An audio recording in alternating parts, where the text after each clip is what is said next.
Alors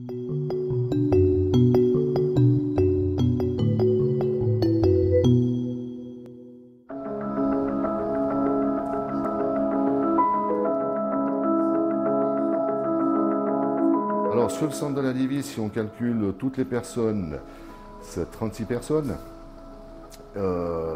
Sur le site même, c'est 29, puisque 6 personnes sont sur l'axe du Grand-Saint-Bernard. Au niveau du travail même, la difficulté, ça a été d'employer beaucoup plus de véhicules pour le même job, puisqu'il faut éviter au maximum plus de 2 personnes dans un véhicule. Donc ça a été une des difficultés.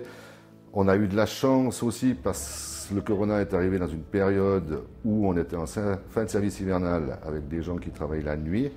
On a commencé au printemps, comme toutes les années, tout ce qui est nettoyage des tunnels. Et c'est tous les travaux qui se font généralement de nuit. Donc ce qui veut dire qu'on avait la moitié de notre effectif qui travaillait de nuit, l'autre moitié de jour. Donc ça a éliminé le problème de trop de concentration au centre. Le travail actuellement à la Divie, pendant cette période du corona, ça a été, il y a encore quelques semaines, la mise en place de tous les travaux que vous avez vus sur l'autoroute. Donc c'est de la protection d'entreprises, comme on a fait ce matin, pour nous protéger les entreprises pour qu'ils puissent mettre en place tous ces travaux. Ça a été beaucoup de nettoyage. Le printemps, c'est surtout le nettoyage. Donc on a le nettoyage de tous les tunnels, on a le nettoyage de la chaussée, donc avec les balayeuses, ce qui permettait aussi d'avoir les gens isolés dans les véhicules.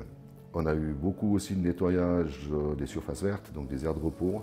On est en train de débuter aussi le fauchage des aires de repos. Et on va débuter à partir de la semaine prochaine tous les fauchages de sécurité à droite et ensuite la berme centrale qui va suivre.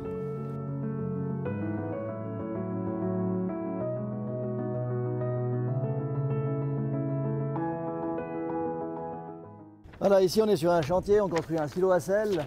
On s'est aménagé les installations pour que les gens puissent continuer à travailler. C'est important pour nous d'avancer, que les gens puissent effectuer leurs activités. Vous le voyez peut-être ici.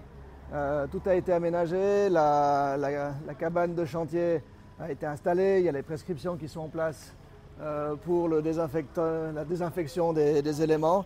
Et puis sur le terrain, les gens sont vraiment avec ces distances de 2 mètres à minima et peuvent continuer à travailler sur ces travaux de grosses œuvres.